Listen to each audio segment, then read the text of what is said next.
అప్పుల బాధలు వెంటాడుతున్నాయా? అయితే 6 JVR వారి జాతిరత్నాలు ధరించండి. వెల్కమ్ బ్యాక్ టు మనం టీవీ. నేను మీ పవన్ బేస్వాడ. 2017 నుంచి 2021 వరకు ట్రంప్ వేరు.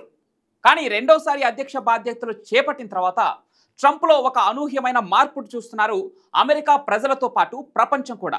అగ్రరాజ్యంగా ఉన్నటువంటి అమెరికాని మేక్ అమెరికా గ్రేట్ అగైన్ అనే నినాదంతో రెండోసారి అధ్యక్ష పదవి బాధ్యతలు చేపట్టాడు. అయితే ఆ అధ్యక్షంగా ప్రమాణ స్వీకారం చేసే రోజునే ఆ ప్రసంగంలోనే కొన్ని కీలకమైన విషయాల్ని సూటిగా తను ఎలాగైతే ముక్కుసూటిగా ఉంటాడో అలాగే ప్రపంచానికి తెలిసేలాగా స్పష్టంగా చేయడం జరిగింది. ఆయన చేసినటువంటి మార్పులు అతి కొద్ది రోజుల్లోనే ఇంప్లిమెంట్ దిశగా అడుగులు వేస్తున్నారు. ముఖ్యంగా ప్రపంచ దేశాలపై ఎక్స్పోర్ట్ అండ్ ఇంపోర్ట్లలో ఆ ప్రపంచ దేశాలపై విధిస్తున్న సుంకాలు ప్రపంచవ్యాప్తంగా ఆర్థిక మాంద్యం ఏర్పడే విధంగా ట్రంప్ వ్యవహరిస్తున్నారని చాలా దేశాలు ఇప్పటికే విచారం వ్యక్తం చేస్తున్నాయి. ఇటు భారతదేశం, అటు చైనా, ఈ రెండు దేశాలపై కూడా విపరీతమైన సుంకాలు విధించారు ట్రంప్. ఇకపోతే ఇప్పుడు విదేశాలకు సంబంధించినటువంటి చాలా మంది విద్యార్థులు అమెరికా యూనివర్సిటీలో చదువుకుంటున్నారు. వీరిపైన కూడా ఇప్పుడు ఆంక్షలు విధిస్తూ ట్రంప్ తీసుకున్న నిర్ణయం అనేక మందిలో గుబులు పుట్టిస్తోంది. అసలు ఏంటి ట్రంప్ నిర్ణయాల వెనుక ఏంటి? ఒక పక్క ఎలాన్ మస్క్ను కూడా ఎక్స్ అఫిషియో మెంబర్గా పెట్టుకున్నటువంటి ఎలాన్ మస్క్ను కూడా, అంటే ట్రంప్ విజయంలో కీలక పాత్ర పోషించినటువంటి ఎలాన్ మస్క్ను కూడా గుడ్ బై చెప్పేసినట్లు కూడా కొన్ని వార్తలు వస్తున్నాయి. దీనిపైన డిస్కషన్ చేద్దాం. మనతో పాటు సీనియర్ జర్నలిస్ట్ కటా కార్తిక్ గారు ఉన్నారు. అన్న, ఏం జరుగుతుంది? ట్రంప్లో అనూహ్యమైన మార్పుకు కారణాలు ఏంటి? మేక్ అమెరికా గ్రేట్ అగైన్ అన్నారు, కానీ ఇది విదేశాలకి పగపట్టినట్లుగా ఎందుకు మారుతోంది? సుంకాలేంటి? విదేశీ విద్యార్థులపైన ఈ పరిమితులు ఏంటి? అసలు ట్రంప్ నిర్ణయాల వెనుక కారణం ఏంటి? అమెరికా అధ్యక్షుడిగా రెండోసారి బాధ్యతలు చేపట్టిన ట్రంప్ నిజానికి అతని గెలుపుకి కారణమే భావోద్వేగం. భావోద్వేగాన్ని బాగా పండించి రెండోసారి గెలవగలిగారు. అమెరికా చరిత్రలో రెండోసారి అధ్యక్ష పదవి తీగపట్టడం అంటే చిన్న విషయం కాదు. అది ట్రంప్కే సాధ్యమైంది. ఎందుకు సాధ్యమైంది? భావోద్వేగం. అమెరికా అసహనంలో ఉంది, అమెరికా ఆవేదనలో ఉంది, అమెరికా అసమానతల్లో ఉంది. దాన్ని క్యాచ్ చేసుకున్నాడు ట్రంప్. ఈ అన్నిటికీ, అమెరికా ఆవేదనకి, ఆందోళనకి, అసమానతకి కారణం బయట దేశాలలో. అమెరికాని నేను గ్రేట్ గా మారుస్తాను, అమెరికన్లకి అప్పచెప్తాను అని చెప్పేసి ఆ భావోద్వేగాన్ని వాడుకొని అధికారంలోకి వచ్చాడు. అప్పట్లో మన వాళ్ళు కూడా సపోర్ట్ చేశారు. మన గెలకడు, మనకి మిత్రుడిగానే ఉంటారు, భారతదేశం అవసరం అమెరికాకి ఎప్పుడు ఉంటది కదా, మోడీ గారు మన ప్రధాని మిత్రుడు కదా, బాగానే ఉంటాడులే అని మన వాళ్ళు కూడా సపోర్ట్ చేశారు. కానీ ఇలా ఏకులో మేకై కూర్చున్నాడు. మన తన భేదం లేకుండా అందరితోనూ తగాది పెట్టుకోవడమే పనిగా పెట్టుకున్నాడు. అధికారంలోకి వచ్చిన తర్వాత ట్రంప్ టారిఫ్ ఎంత వివాదమైనయో అందరికీ తెలుసు, ప్రపంచవ్యాప్తంగా కూడా. ఫస్ట్ చైనాని టార్గెట్ చేస్తున్నాడు అనుకున్నాడు, కానీ ప్రపంచాన్నే టార్గెట్ చేశాడు. ఇలా పెద్ద వివాదమైంది. చివరికి అమెరికాకి శాశ్వత మిత్రులుగా ఉన్నటువంటి యూరప్ కంట్రీస్ ని కూడా టార్గెట్ చేశాడు. వాళ్ళు కూడా ఇలా అమెరికాకి యాంటీగా తయారైనటువంటి పరిస్థితి మనం చూస్తూ ఉన్నాం. సరే, ఇదంతా పక్కన పెడితే స్టూడెంట్ ఇష్యూకి వద్దాం. ప్రత్యేకించి ఇప్పుడు అమెరికాకి స్టూడెంట్ వీసా పొందాలంటే కఠినమైనటువంటి నిబంధనలు పెడుతున్నాడు. ఏందా కఠినమైన నిబంధనలు? సోషల్ మీడియా పోస్టింగ్లు కూడా చూస్తారు. సోషల్ మీడియా పోస్టింగ్లో కూడా బూతులుంటే, కేసులుంటే, ఇవ్వకపోతే వేరు, అదోకే. కానీ అమెరికా పాలసీల విషయంలో ఇతర వైఖరి ఏంటి అంటే, అమెరికా పాలసీల విషయంలో చూసినా సరే అది కూడా పోనీ అనుకుందాం. సరే చూసుకో, వాళ్ళ దేశానికి ఎలో చేసినప్పుడు వాళ్ళ దేశం విషయంలో ఇతని అభిప్రాయం ఏంటి, వాళ్ళ దేశ ప్రభుత్వం యొక్క పాలసీల విషయంలో ఇతని అభిప్రాయం ఏంటి, అది చూస్తున్నారేమో అనుకుందాం.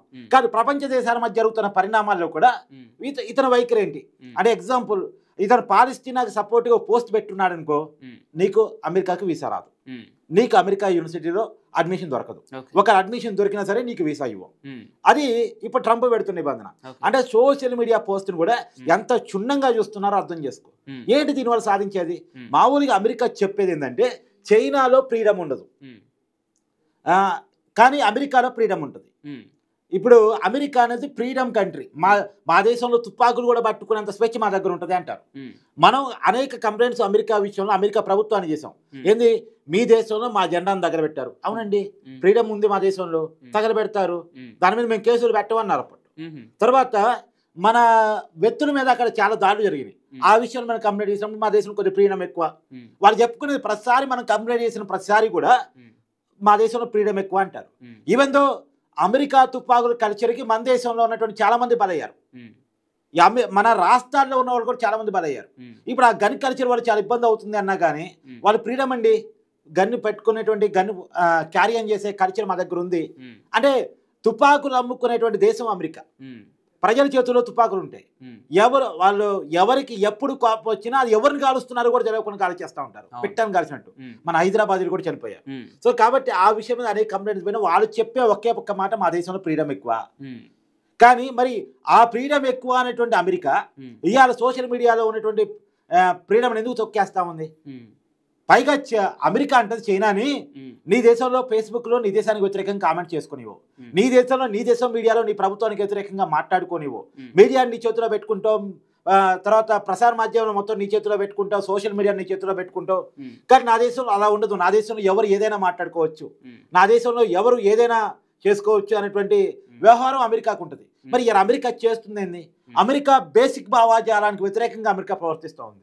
ఏ ఫ్రీడమ్ అయితే అమెరికా చెప్తా ఉంటుందో, ఏ ప్రజాస్వామ్యాన్ని, ఏ డెమోక్రసీని అయితే అమెరికా ప్రజలకు చెప్తా ఉంటుందో, నీతి బోధన చేస్తూ ఉంటుందో, ప్రపంచంలో అతిపెద్ద ప్రజాస్వామ్య దేశం అని చెప్తా ఉంటుందో, అతి పెద్ద ప్రజాస్వామ్య దేశంలో స్వేచ్ఛను హరిస్తున్నారు. ఏదో కారణం, ఏదో సిల్లీ కారణాలు చెప్పేసి అమెరికా వీసా రిజెక్ట్ చేస్తున్నారు.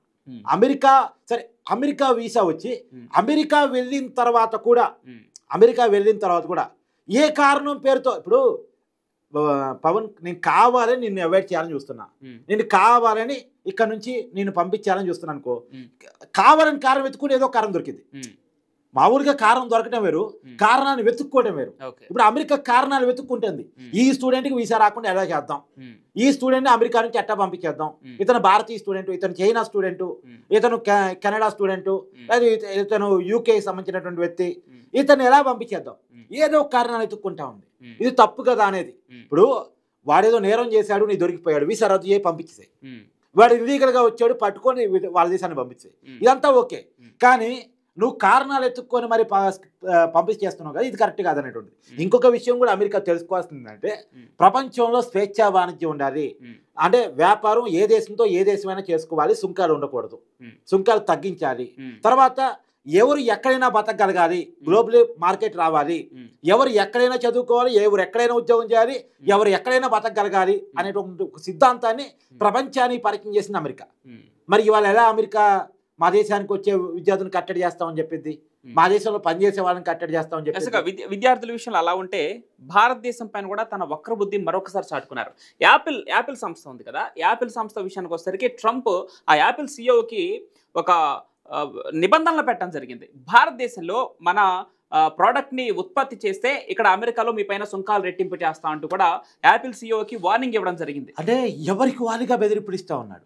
అంటే మొన్న ట్రంప్ చాలా కీలకం ఎక్కడ చేశారు, భారత్ పాకిస్తాన్ మధ్య యుద్ధం ఎందుకు ఆగింది అంటే నా వల్లే ఆగింది అన్నాడు. సరే అంతటితో ఆగాడా? కాదు, సుంకాల వల్లే ఆగింది, నేను సుంకాలను బెదిరించేసి, సుంకాల పేరుతో బెదిరించేసి యుద్ధాన్ని ఆపాను అన్నాడు.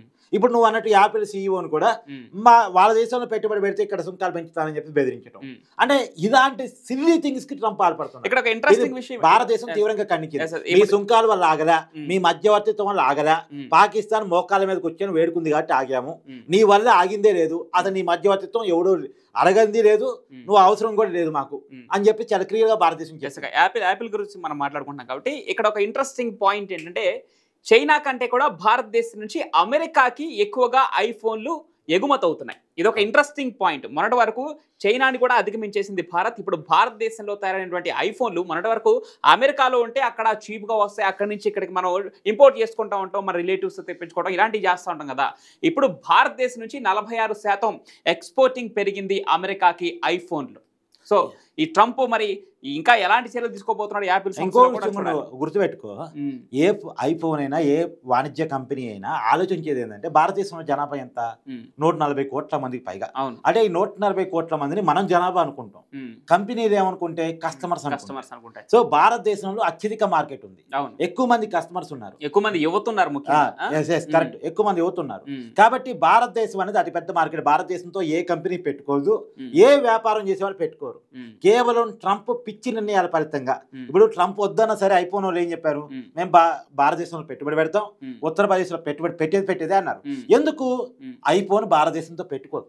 భారతదేశం కనుక ఐఫోన్ బ్యాన్ చేస్తే ఐఫోన్ మార్కెట్ చాలా నష్టాలు వస్తాయి. ఇప్పటికే చైనాతో ట్రంప్ పెట్టుకున్న విధానం ఫలితంగా చాలా నష్టం వచ్చింది.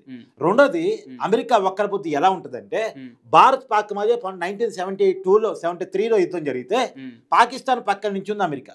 ఈ రోజుకి పాకిస్తాన్కి 1000 కోట్ల రూపాయలు అప్పిస్తా ఉంది. అంటే IMF ఫండ్స్ $1 బిలియన్ అప్పిస్తా ఉంది IMF ద్వారా. ఏది ఏమైనా ఆ ట్రంప్ బుద్ధి వక్ర బుద్ధి, అమెరికా బుద్ధి వక్ర బుద్ధి. మనోడు అనుకున్నాడు కదా, మనోడు కాదు, మన వాళ్ళని ఇబ్బంది పెట్టే ప్రయత్నం చేస్తున్నాడు అనేటువంటిది మనం ఖచ్చితంగా అర్థం చేసుకోవాలి. కానీ అమెరికా బేసిక్ భావాజాలం ఏదైతే ఉందో, ప్రపంచానికి చెప్పే నీతి ఏదైతే ఉందో, అది తను పాటించట్లేదు అని మనం అర్థం చేసుకోవాలి. ఇందాక ఏదైనా కార్తీక్ అని చెప్పినట్టు ఏదైతే ఒక భావోద్వేగంతో అమెరికా ప్రజలు ట్రంప్ ను రెండోసారి ఎన్నిక చేసుకోవడం జరిగింది. అయినా కూడా 2 నెలల్లోనే ఆ వ్యతిరేకతను మూట కట్టుకున్న ట్రంప్, అక్కడ ట్రంప్ ఎన్నికైనటువంటి 2 నెలల్లోనే అక్కడ మా హక్కుల్ని హరిస్తున్నాడు ట్రంప్ విధానాలకు మీ వ్యతిరేకం అంటూ కూడా వైట్ హౌస్ ముందు కూడా ప్రొటెస్ట్ చేసినటువంటి దాఖలాలు ఉన్నాయి. ఈ నేపథ్యంలోనే ట్రంప్ విధానాలు ముందు ఇంకా ఎలాంటి చర్యలకు తీసుకోబోతున్నాడు ఈ ట్రంప్ అనేది ప్రపంచం పైన ఎలా ప్రభావం చూపుతుందని కూడా చూడాలి.